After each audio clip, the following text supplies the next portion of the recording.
Okay, friends, so remember, you can either write your conclusion directly in your science notebook, or you can simply type it into the document available in Google Classroom. But either way, I'm going to take this time now to guide you through each step of your conclusion with a particular focus this week on using descriptive language in our evidence to paint a picture with words that allows the reader to fully understand exactly what we saw during our exploration. So, without further ado, you can open up to whichever page you will be working on, digital or not, and make your headings and sentence starters. You can write the word conclusion if you're working on paper, underline it with a colon, then write the word claim, starting with the words in conclusion. Now, for your claim, you need to make a statement that you know is true, that directly answers the science question. So, I am going to go back to my original science question so I can directly answer and restate the question. The question was, will a white object or a black object absorb more heat energy after lying in sunlight for 1 hour? So, I didn't show you the results of my experiment yet, but I'm going to let you know right now that after 1 hour, the ice cube that was on the black shirt was smaller than the ice cube on the white shirt, proving that the black shirt absorbed more heat energy than the white shirt.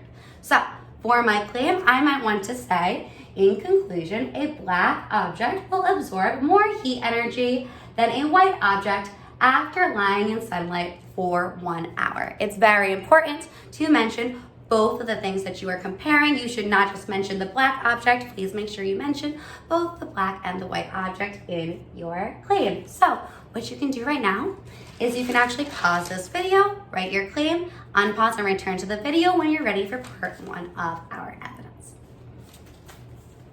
All right, so if you are ready for part 1 of your evidence and you've already written your claim, you can start it with a heading evidence. And I wrote P1 for part 1. And this is the part where we describe the FAIR test in so much detail that your teacher or a parent of a 2nd grader or your own parents could read what you wrote and be able to duplicate your experiment exactly. So you can use the sentence starter. I know this because I set up a FAIR test using, and this is where I will list my materials. So for me, I used a black cotton shirt, a white cotton shirt, a thermometer, and 2 almost identical ice cubes because of course no 2 ice cubes are perfectly identical, but I tried my best. That's what I would mention before saying what I did first, second, and third. So tell your reader, how did you set up the FAIR test? What did you do and notice first? What did you do and notice second? What did you do and notice third? It might help you to turn back to your evidence so you remember, oh yeah, first we made observations with no sun exposure. Then we set up our FAIR test and made observations after 1 hour of sun exposure. So definitely mention what you did before and after letting both shirts sit in the sun for an hour. Then what you also want to add is some notes about how you made this a FAIR test. That will allow your reader to read this and they will also be able to be responsible scientists. So maybe you want to say, I made sure this was a FAIR test by making sure both my black and white object were made out of the same material and were approximately the same thickness. That's what I did, but of course you write whatever you did to make sure that that was a FAIR test and you were being a responsible scientist. So, right now, you can pause the video again and write part 1 of your evidence where you're describing exactly how you made this a FAIR test and exactly how you set up the FAIR test so the reader can duplicate the experiment on their own and they understand what you did to prove your claim. Okay, so if you're back with me, you should now be ready for part 2 of your evidence. This is the part of the evidence where we describe exactly what we observed during each portion of the experiment, and this is where I want you to really focus on using descriptive language that paints a picture with words to let your reader know exactly what you saw. So, I wrote the word evidence, I wrote P2, so I know this is part 2 of my evidence, and I started with the sentence starter.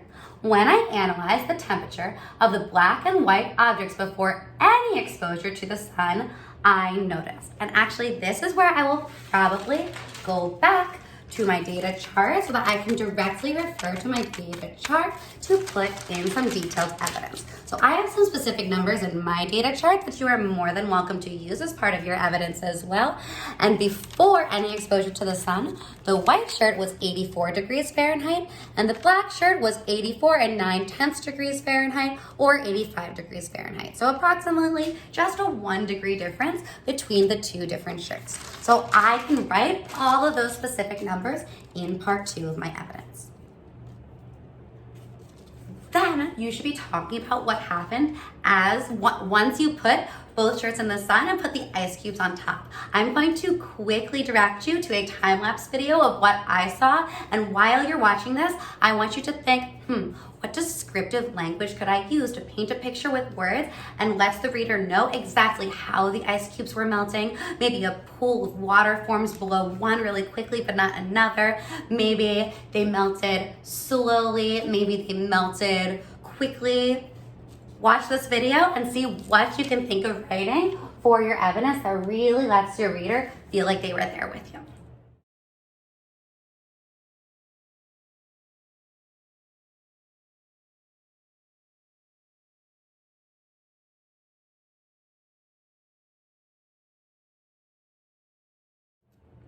Okay, and now if you're back from that video, we can now be writing what we observed at the end once we saw, and we're able to compare those two ice cubes. I'm going to quickly link that so you can again look at it and see what other descriptive language that you can use to describe exactly what you saw.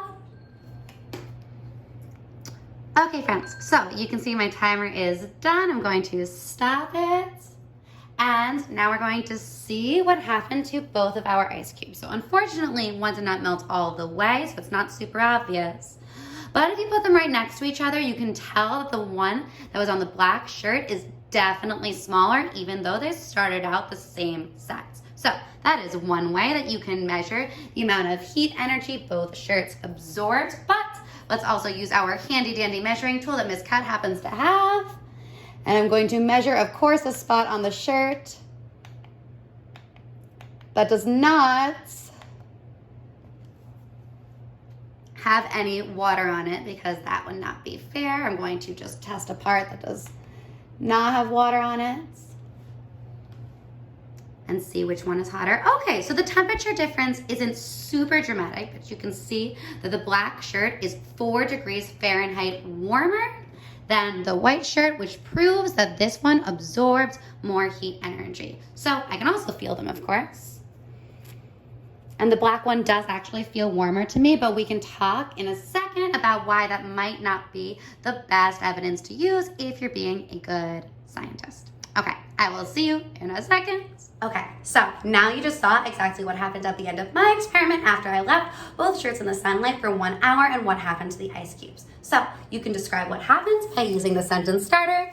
After leaving both objects in direct white light for 1 hour, I noticed. Then you can compare the size of the ice cubes, and since I had a thermometer, I would probably also mention the exact temperatures of those shirts. You can use my data as well if you wish. The white shirt was 85 and 5/10 degrees Fahrenheit after being left in the sun for 1 hour, and the black shirt was 93 degrees Fahrenheit. I also did some math down here so that I can get some additional unknowns that I think will be very useful to add to my evidence so my reader gets a full picture of what happens. If you are not comfortable adding and subtracting decimals to get these different quantities, you can of course round. You can round 88.5 to 89. You can round 84.9 to 85 degrees. But what I calculated was the increase in the white shirt's temperature by taking the white shirt's temperature after sun exposure and subtracting the temperature before sun exposure. I did the same thing for the black shirt, found the difference, found the increase in temperature, and then I also found the difference in temperature after sun exposure between the white shirt and the black shirt by subtracting 88 and 5/10, or you can round to 89 degrees Fahrenheit from 93 degrees Fahrenheit. So that's really going above and beyond if you do that extra math, and that's what's getting you on your way to a 4 if you're doing all of that extra math and then adding those details into your evidence. So that's what I would definitely add here. in addition to any details that would help the reader visualize exactly what those ice cubes looked like. Maybe there's something you can compare the ice cubes to that would make it easy for your reader to visualize, or maybe there are just some really colorful descriptive words that you can choose, but I'm going to leave that part up to you. So right now, I would like you to pause the video and make sure you complete the second part of your evidence where you're describing exactly what you observed before and after sun exposure by looking at my time-lapse videos and referring to both my evidence and your own evidence that was gathered and collected during the experiments. All right, friends. So if you're back and you've already finished writing your evidence for part 2, now you can try to add our reasoning, okay? So the reasoning is the portion of the experiment where we are now going to describe why our claim is true scientifically. So in order to do that, let's first review all the new words that we learned this week. We learned the word absorb, which means to soak in energy or to soak in a liquid. And we also learned the principle of selective absorption. That means that different materials will selectively absorb certain wavelengths of light, but not others. So for example, this piece of paper is yellow because it's absorbing red, orange, green, blue, indigo, and violet wavelengths of light and only reflecting yellow. My black shirt, you cannot see any color because it's absorbing every single wavelength of light. And of course, the white is opposite. It's reflecting every single wavelength of light. And we know that white light is made up of a combination of all of the light in the visible spectrum. So that is the principle of selective absorption that you should definitely be discussing in your reasoning. We also have this word from Vitigo, transfer. Transfer means to move from place to place, and we learned that this year when we were studying balls and ramps and we were studying forces in motion. So in your reasoning today, you will definitely need to discuss how the light energy was transferred into heat energy, and that is the reason why the black shirt had more heat energy at the end, because initially it had more light energy because of the principle of selective absorption. Also, to help you out today, I've written rule number 5, which is our last rule for the physics of light unit. Rule number 5 is upside down and now right side up. When light energy hits an object, some frequencies, aka colors, are absorbed and the rest are reflected. And that is a large part of the reason why the black shirt had more heat energy after an hour than the white shirt.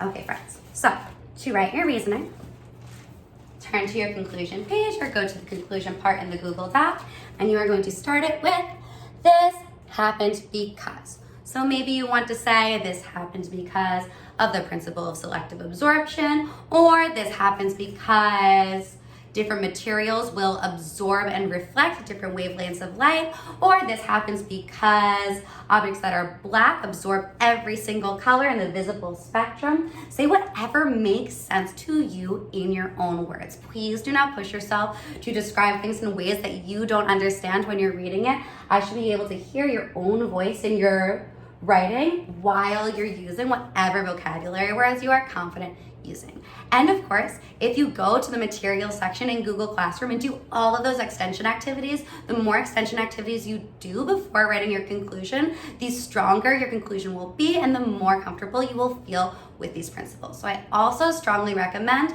if you're feeling a little bit stuck, going back, doing all the optional activities, and then returning to this, because remember, you have 2 entire weeks. So after you describe how the black shirt obviously absorbed all of the frequencies of light, while the white shirt did not absorb any frequencies of light, so therefore did not absorb any light energy, then that energy was transferred, right? So the light energy got transferred into heat energy. And since the black shirt absorbs more light energy, when the light energy was transferred into heat energy, the black shirt therefore had more heat energy.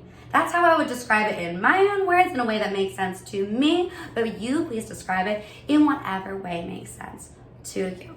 So that will be the end of your reasoning, as long as you are definitely saying something about absorption and definitely saying something about energy transferring. And then if you want to push yourself towards a 4, what you need to do is you need to make a connection to another area of science or engineering besides physics or light optics. So, for example, right now we're studying physics of light. Maybe you can make a connection between what we just learned and biology. Why are some animals certain colors? I made a connection to, I mentioned polar bears at the beginning of this lesson. No, I mentioned polar bears at the beginning of this lesson, saying that polar bear fur is white. Did you know that polar bear fur is not actually white? It's clear, and their skin is black. And do you know why their skin is black? Their skin is black because it absorbs all of the light in the visible spectrum, which gets transferred into heat energy, which keeps the polar bears nice and warm. So I was on the right track, but got it switched up, and she didn't know that polar bear fur is actually clear and that the skin underneath is black, which is true of a lot of Arctic animals. So that would be an example of a connection that you can make to the field of biology. Maybe there's also a connection that you can make to the field of engineering. For example, if you're an engineer building a building, would you want to use darker materials or lighter materials, and why? So those are examples of level 4 connections because it's going outside of the realm of physics and it's connecting what we just learned to another area of science or engineering. So that is all of the information that you need to write super strong hypotheses, but definitely schedule office hours with me on Tuesdays or Thursdays, either this week or next week. If you feel like you need additional support, do not forget that you should be trying your very, very best and possibly submitting this assignment or past assignments as submissions for the Socially Distant Scientist, which I'm very, very excited about. And please don't hesitate to email me if you have any questions. And I hope you enjoyed the experiment and enjoy the rest of your day. All right, friends, I'll see you around. Goodbye.